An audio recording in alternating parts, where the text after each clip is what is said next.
For sure, there's a lot that we can do in our consciousness, we can do spiritually.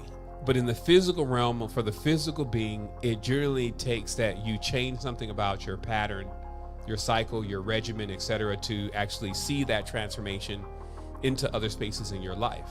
And then when you make changes here, the miraculous part is it also makes changes even in the cosmos and the cosmic version of you. And that's just how it works. That's why they say as above, so below.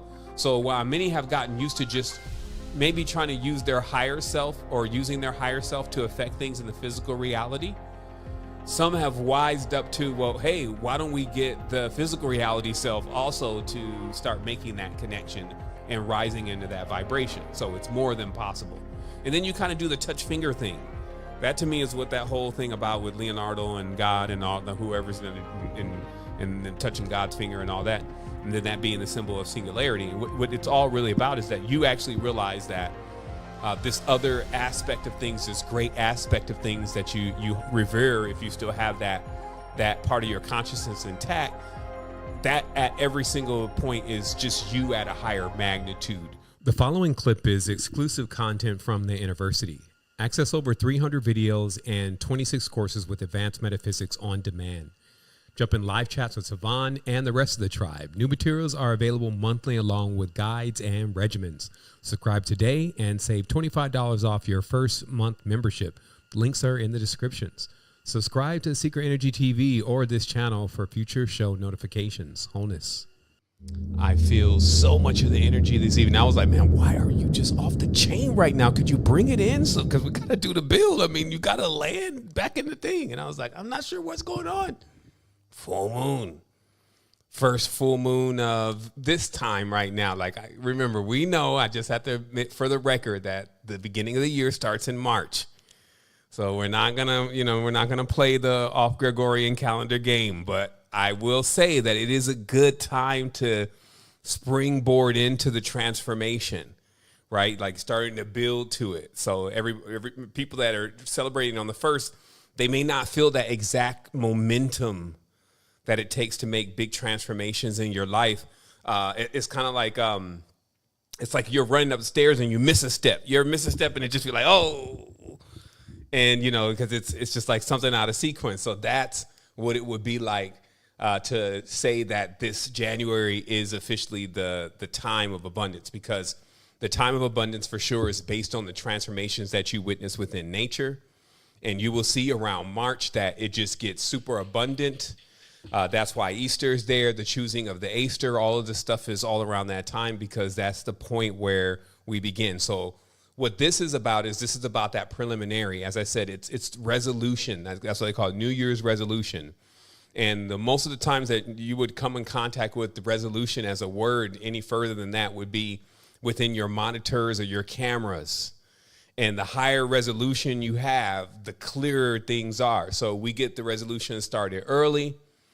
And, as I continue to expand and we share this knowledge collectively and this experience collectively, you should see some transformations taking place. You should see some changes. Like me personally, like I'm reaching into, I guess I turned 44 or something like this, but I definitely am feeling the energy and the rejuvenation all the time. But I realize how much that has to do also with my mental health.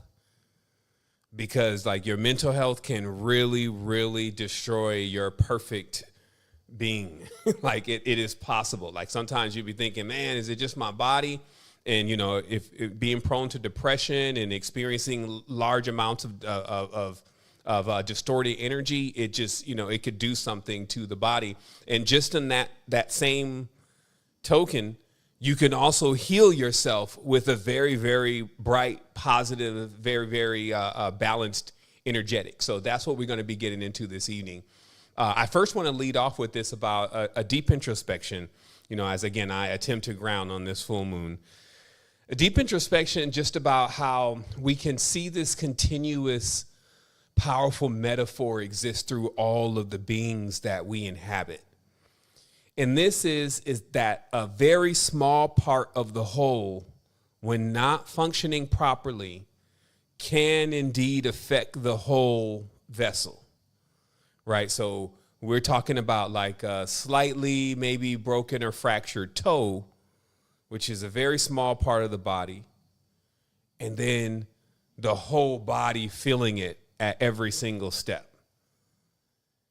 And so when I look at the tribe of the world, when I look at even the world itself, it brings me to that grand reality, that the true algorithm of this brilliant creation that we're in is it makes everything still, if it reaches a certain level of awareness, intelligence, and connection, it makes it be aware of the need to take care of the small things or the small ones or the things that are being overlooked because of how it affects the whole. Now, let me take it into another dynamic. Like, let's think about the family.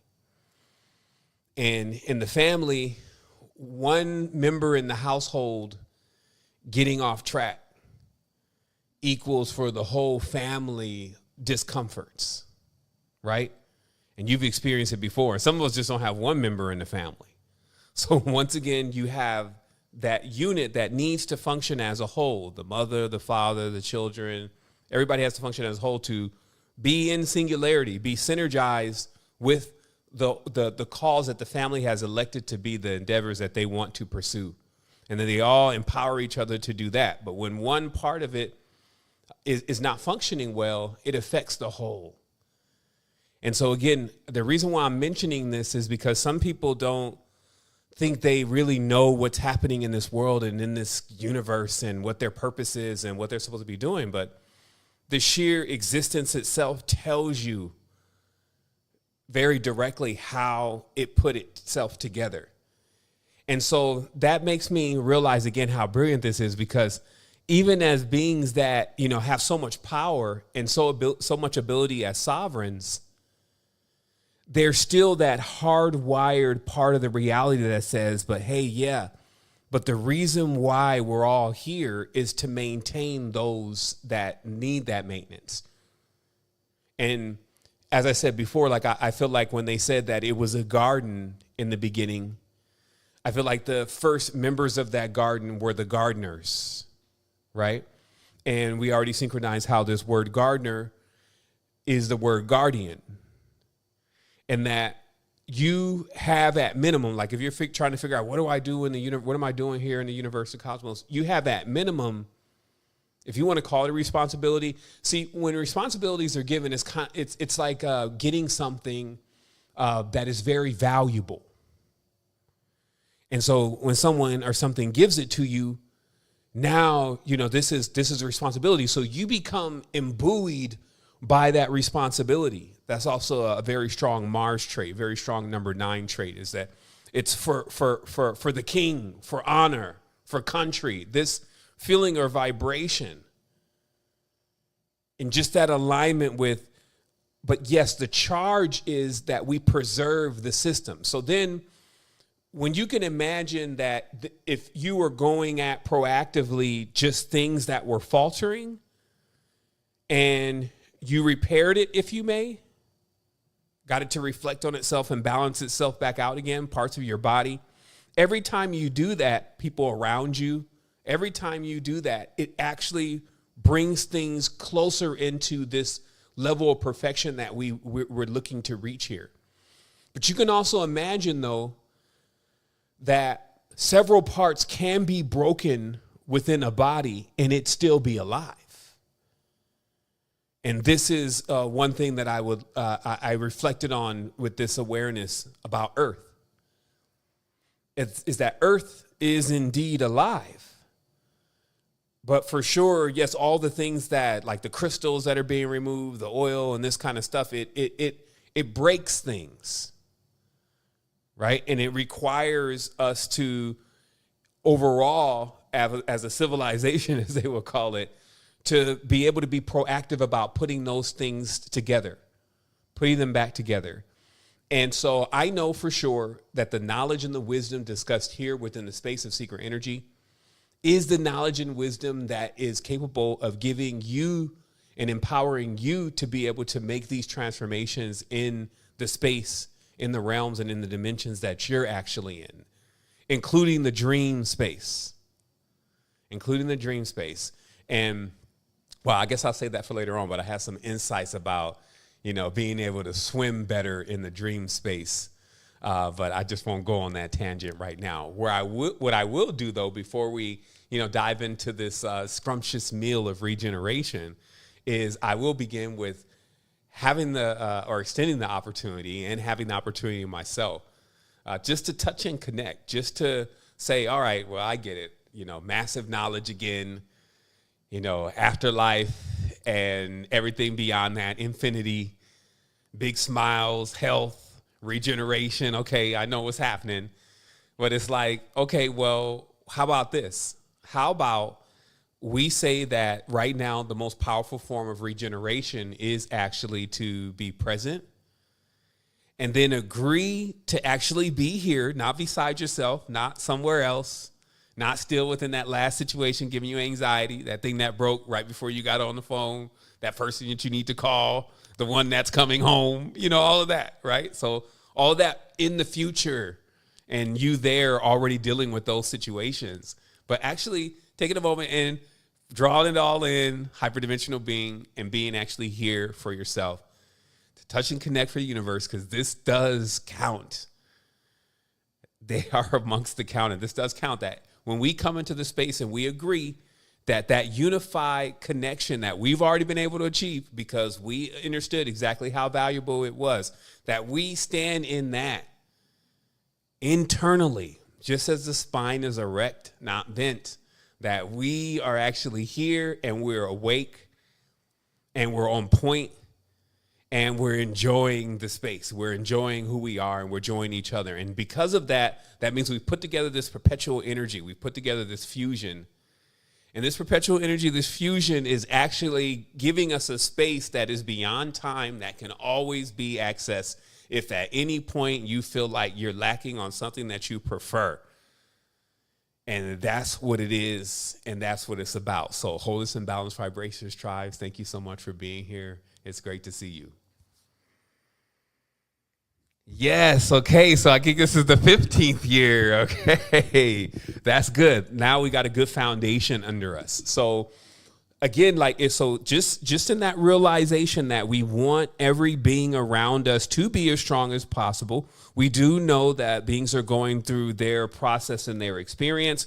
We also even talked about family members being in themselves of gift, not really belonging to us, and that being also glorious because we're not really trying to possess anybody else, like make somebody else do what we want them to do. This is all just the opportunity and an option that we all get a chance to have as we're growing in this cosmos. And it is magnificent. It is a gift. It's not something that every single being can access yet or perceive yet. However, this is something that we know that eventually every being through infinite existence will get to. So we're just assisting along in that process, not necessarily speeding up that process because we don't want really any premature growth. This is not about, go and blast your brains off with just a psychoactive and, that's going to get you and solve all your problems. It will show you that there's a spiritual world, though, and that that introduces a whole nother dynamic of situations. I will just say it that way. It doesn't, so every single part of it, there's, I won't say a need, but it's great to have a support system around your experience and growth. Just, something that we call it reflect upon. It's like reading the true manual, like just the blueprint of the format of the being that you arrived in, or the vessel that you arrived in and you came into earth, and how to utilize that. Okay. So this evening, instead of, again, one of my glorious metaphysical bills, because they're always available, what I'm going to do is I'm going to talk about the actual physical things that I began implementing I actually did start. I won't say I started only in January, but I started more around November. Certain things, and applying those certain things to my being just by listening to myself have been very useful in my growth, in my regeneration process, and I want to share those with you. I'm sharing those things with you also from the point of view of Rahu, or number 4. I have been able to pretty much synchronize that, yes, from the enealogy level, I'm born on the 22nd, the number 4 and all of what it's gone through and what it's about. I've been through every single dynamic of that more so than any of the other paths. So I can authenticate that enealogy number 4 path is on point. Also, I want to talk a little bit just really briefly about Dosha, right? Because just at the end of the day, your temperament is almost like that extra variant. You could have this wood fiery spirit, you know what I mean? So it's kind of like understanding how these elements pair together. So for me, I'm Pitta, and that's of course very spicy, very hot. So I'm going to just talk about things that have assisted me in being in this configuration. Also, I think number 1s are similar enough to number 4s because that's why the whole Rahu thing. But just in general, the things that I'm going to talk about is something that everybody can begin to apply in their life.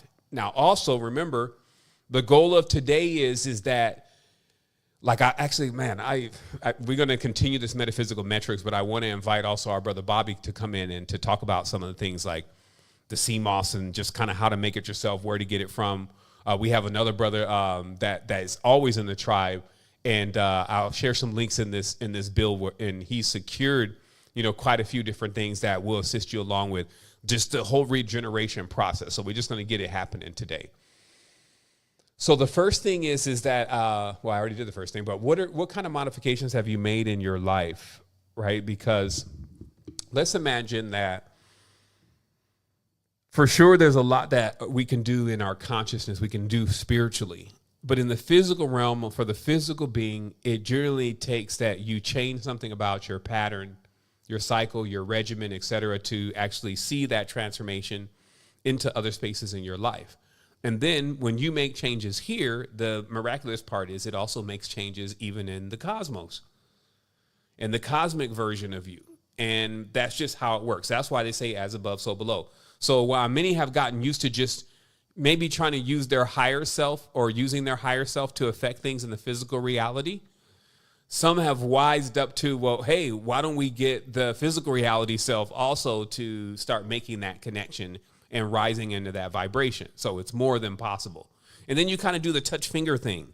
That to me is what that whole thing about with Leonardo and God and all the whoever's in and touching God's finger and all that, and then that being the symbol of singularity. And what it's all really about is that you actually realize that this other aspect of things, this great aspect of things that you revere, if you still have that part of your consciousness intact, that at every single point is just you at a higher magnitude. But that higher magnitude is unified with everything else.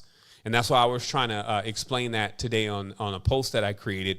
And I was just saying that in the body, we have clothes and we have costumes and we have customs. And this is about these acts are all about in themselves weaving. They're things they're things related to basically what goes on in the night, the things that hold things together, the fiber and the prima materias of reality. This is what goes on as we're sowing and reaping in realities. And so that also exists with, as you know, myriads of strings. That's basically what you can see. It's like fiber optics, just all these light tubes. But all those light tubes are coming from a singular source. And so when we refer to that source, it's never like when we're saying higher self that we're actually seeing just one big 7 up there. What we're actually seeing is a being that has already reached the awareness of that it is actually everything and everything is connected. Now, it may be in magnitudes, and that's why they call it a ladder, because it's generally as high as you can gander or as high as you can leap in your mind. That highest thought is the next step on the ladder, right? And obviously, when you're pursuing these endeavors, you actually do get to those stages to realize that there's even a greater stage of consciousness. But the interesting thing is, if things are going well, it doesn't become like a greater stage from that you read and learn more. It actually becomes a greater stage from that everything that you know has began to actually simplify itself into these feelings that you're able to transfer with you everywhere you go. So it's like your physical data or your physical knowledge and your physical awareness that you've learned in the reality gets translated into something, which probably has a lot to do with the DNA, that is just feelings. And these feelings are conveyed through what we would perceive as light. Okay? So for me, one of the first things, or the first things that when I first began this whole thing with bringing this knowledge and going through the activation, that I knew needed to be dealt with right away was the water. Okay? And like it's like the first line of defense being 70% water. So I just wanted to make sure that I highlighted, and let me just go ahead and get some stuff up here real quick. I just wanted to make sure that I highlighted that I'm still using this Frizz Life, and I have yet to, and I'll share links on all this because I've yet to replace this filter. The water still tastes great. This is also available on Amazon, but they have the combinations of filters. I'm using this alkaline filter, and it's a remineralization filter. Again, I'm going to be dropping these links in the chat. Also, maybe Destin or somebody, if you could save these links so that way it can be put into the post with the archive of this. That way we don't have to go back through and try to find all those links. But then again, we'll probably just go through the tabs. So this Frizz Life Bonafide, like I've had them all. Like I had the 9,000 stage filter. You know, we got the big Berkeys. We got distilled water machines. And as I said before, what you're going to see today actually is a big part of this stuff is about convenience. Like it's 2023 now. So if I got to like basically go in and spend 2 hours trying to get something together, or I run out, or I don't have enough, it's just going to create those inconveniences. It's going to create those points where I'm just going to just forget about it anyway, and I'm going to move on to something else. And so with the water, as I mentioned before, one of the main things is that it's cooking that becomes one of the linchpins, because many people, they have like bottled water and they drink bottled water, but then they go by this thing that if I boil the water, then the water is clean. So I'll cook in the water that I'll cook in tap water, basically, because who's going to take a gallon of water from the store and dump it all in the pot? You know what I mean? Just to cook something like rice or whatever in clean water. You see what I mean? It doesn't make any sense. So that's why it's important to just kind of have it at the tap. And this stuff is super easy to install. Like most sinks have everything under there to just bloop, bloop, bloop. And somebody come through real quick and put it in. So I just wanted to make sure that everybody's aware. My day, it starts off with this water. Now, of course, I'm going to then do some more stuff to the water. And that kind of brings me to the next thing of, so what I'm doing in the morning is I grab these amino acids, right? So my first thing, because when I get up in the morning, I'm hot off the astral plane. My stomach feels like a volcano is going through it. No matter how much papayas or whatever I've given it to cool it down, between bowel, which is like the lower area of the body, the heat, the pita. If I ate a little bit late, like generally I'm trying to be in the bed by 9:30, of course, right? So I can get my melatonin. If I'm not in the bed by 9:30, that means you're at least in the bed by 9:30, because finally you get sleep, it's like 10 o'clock. But if you're coming in at 10:30, it's over. It's already a wrap. But 9:30, I'm in. And I come around in the morning. I come around early. So here's the other thing. Okay, yeah, I want to explain everything, because remember, now I'm Rahu. 4:20 a.m., no pun intended, but 4:20 a.m., my body, the circadian rhythm is right there. Like every time I wake up, I've done it so many times. I looked over 4:20. I just laugh. Right now, what's important about this time for Rahu? Now, remember, there are other beings. That's why some are going to share other things today. Some don't function well at 4:20. It's not them. They're more like 11 o'clock, 10 o'clock, you know what I mean? Somewhere else. But for solar beings mainly, the early in the morning is key, fundamental. And also just on the natural level of life, remember, early in the morning, nothing's running. All the brains are actually in another space. most of them. And then the Wi-Fi systems, they're on like the lowest levels of decibels because nobody's using the internet. So this is the perfect time. I can get more done between, sometimes I catch 3:30, but sometimes it could get, you can push too close to the early morning and then be fatigued somewhere in the day kind of, right? For me, less so because of what I'm going to explain, what else I'm doing on top of everything. Because basically what I'm going to show you is that I'm configured like a battery. And I can charge myself up because, like, let's say you got some batteries, like, how you buy a battery out of the store, but you can't charge it, right? Like, you can't charge Duracells. They blow up, right? But then there's a rechargeable battery, right? So what's the difference? The difference is in the acid, alkaline. Is it using lithium? The chemical difference.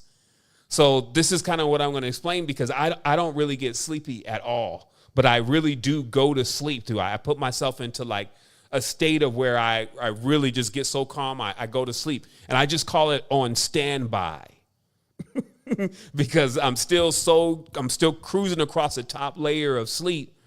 But I'm actually getting really good rest, but I'm not like falling deep into sleep. So here we go. So I'm taking these amino acids, and as I mentioned, amino acids, like remember, the DNA is made up of only amino acids. So then it just becomes getting a good amino acid stack. And we talked about this before. I'm mentioning certain things that I mentioned before because you cannot omit these things. But there is some stuff that's like fresh off to complete what I was configuring before when we had this conversation. So the amino acids, I just take 2. They like taking 5. If I took 5, I don't know, I'd see weird things. But seriously, I don't need much of this stuff because the body is already refined and astringed because that's what it is to be in the Pitta body. Everything's already burned up already. So it's like if you take something, you're really going to feel it. So for me, I only need 2 of these, and then I drink the water with the hydrogen. I do drink this hydrogen water. As you know, the new Hydrolux is in, and I'm not immediately trying to point you to the buy of the hydrogen, but pH is the potential of hydrogen. So why wouldn't we drink hydrogen? Now, I mean, these folks that we're dealing with, they're in some weird competition with themselves to see how much hydrogen can they really get in the water. And this is now the most that can get in water. So I'm taking two of the amino acids, and I'm drinking the water, and that's what I'm doing when I first wake up. Now I'm like in optimal, like I'm at optimal speed right there, because any kind of burning on the stomach or whatever, this is stuff you're taking this on an empty stomach. So now the stomach is going to be cool for a minute. You got like an hour and a half before it becomes another nuclear bomb again. But it's cool for a minute, and you're like ping. You're like clear, right? So then the next thing I need to do is I need to get in some Fukushima, what do I call it? Like I got to bring in some Fukushima disaster plan solutions to the stomach. I remember when we were fasting, right? It was crazy because I used to work at this institute, and everybody fasted because you would have successions of people coming in. And it got to a point where I had been fasting so much because I just worked there. I worked along with the doctor. I was fasting so much. I just felt this hole. Like, because that's what the doctor was telling me. It's like, Seven, once you really get optimal, you won't feel the weight of your organs. And then he slapped my stomach. You see how you can feel the weight of your organs? And I did actually reach that stage where you don't feel your organs. You don't feel like your stomach or anything when you fat. You're just, and when I'm saying fasting, I'm talking about like these are really coordinated fasts. They're going to give you everything that you need, including the nutrients to go through the fast, so the body is not starving. But the digestive system is not really working and doesn't need to work because you're not eating anything that will cause the digestive system to work. Now, so you're not getting full. This was the doctor's regimen. It was psyllium husk. It was a few other things, like actual special things that work with your kidney, work with your liver. But one of the things that I used to remember, I said all this to say this, is that we would still get hungry. You would get hungry. It wasn't like you were eating good. But man, when it came time in the morning for the psyllium husks, I had created like a little meal out of these. Because for anybody who's ever eaten these before, you know that when you add the water in there, it basically tastes like cream of wheat. Like it tastes like some kind of breakfast cereal. But it just starts congealing rather rapidly. So it is official. Because I had that thought before, like years. I was like, man, this thing could be like a breakfast cereal or something. But I didn't even know what psyllium was. And then, we had only a few months ago, like really, really seen what psyllium was. We watched a couple of documentaries, et cetera. And then we saw like different qualities of psyllium. And then like maybe about, I would say 3 weeks, 4 weeks ago, maybe a month and a half ago, maybe somewhere in there, I said one morning, I was like, okay, I'm just going to start off with some psyllium and see what happens. Brilliant. Why also? Because if the body is already pretty much empty and you put this gelatinous, once you play around with this stuff, you'll see there's something also weird about the consistency of psyllium. It's almost like lava. And the reason is because, like, let's say, for instance, and this is why you don't want to put very hot water in there. When you put hot water in there, and you start stirring it up, as it starts congealing, you'll notice that it gets so thick, almost like it's a starch or something, but it's not starch. So it gets so thick. Even if you because I do put a little honey in there. There's another one also that we're going to share a link to, even though it's out of stock, but I put a little honey in there.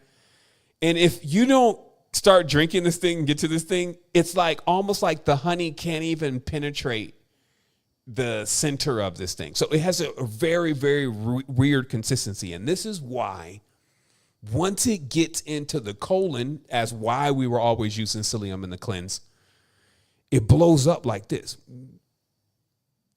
And it's like this gelatinous, micro-absorbing sponge, right? And it's all inside of your colon now. And then what happens is when you release it, it does, as you know, in the cleanse, for those who've done the cleanse, it removes a lot of the stuff that's lodged inside of your intestines, right? So psyllium has single-handedly become not only a great breakfast cereal when added with just a little bit of honey, but also that first part of really, really getting the stomach in the right condition, the intestines in the right condition, and everything it's just like a micro cleanse early in the morning. And then, of course, as you move on from there, whatever your breakfast is in a couple hours, you'll be ready for. So I just want to share these two additions. I got a couple other things. I want to share these two additions in the morning time. Good water, amino acids, and really considering psyllium, because also one of the things about for me is like I'm not a big like food person. Like once I had done the vegetarian thing so long, I kind of lost the whole I want to eat good food thing. I just started eating food that's really good for you. So because of that, and also just always in my life, if I get busy, I don't eat. Like I don't like feel hungry. And then that started causing like a malnourished side to like, meaning like you would actually not be really nourished. Even if you're taking your energy drinks and shakes and all this kind of stuff, if it's not timed right, and your body is getting the stuff, when it needs to, especially for me, I will go long periods without eating and just have my stomach there like growling. And that's what I was saying. That creates this what I call the nuclear bomb. And that kind of person, they're always angry in the morning. They have they have a lot of emotional imbalances because that's all's going on in the stomach. It's just like, and that's how they act. And sometimes, again, when you have a high metabolism, it's hard. And then don't eat no spicy stuff. That's another thing they say. For pizza, man, stay away from the hot sauce. And of course, as we know, because this is one of the lessons inside the university, when you start really looking at your pita, it'd be everything or your dosha and everything that you're not supposed to be eating somehow is conveniently in your cabinet. And it's just like even people who are more on the colder side, they just eating cucumbers all the time. And Now they're getting cold, they're getting watery, they're getting sick. You see what I mean? It's just like, you could be off balance in that way. So that's why today we're just like, hey, what does your morning look like? How do you get off the blocks?